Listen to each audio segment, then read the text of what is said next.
Që në ditët e para të dhjetorit, qytetarët e Durrësit kanë filluar të shijojnë veçanërisht në orët e mbrëmjeve një atmosferë kryesisht e transformuar në sheshin Liria. Së pari, bashkia shfaqet e maskuar pas një veri të artë dhe flamujve kombëtar.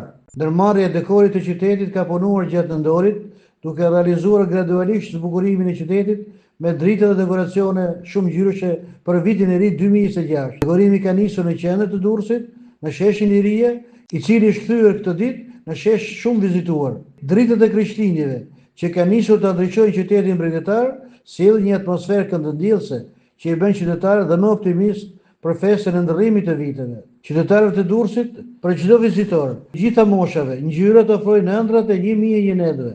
Portat me targën e vitit 2026 e ideuar me ngjyra të arta, për shumë njerëz që e shikojnë, u duket si një portë ëndrash të lumtura. Zambakët e ujit dhe ujërat blu, duket sikur dalin nga ëndrat prallore të Andërsenit, por na kujtojnë dhe liçenet e lurës dhe zambakët e ujit.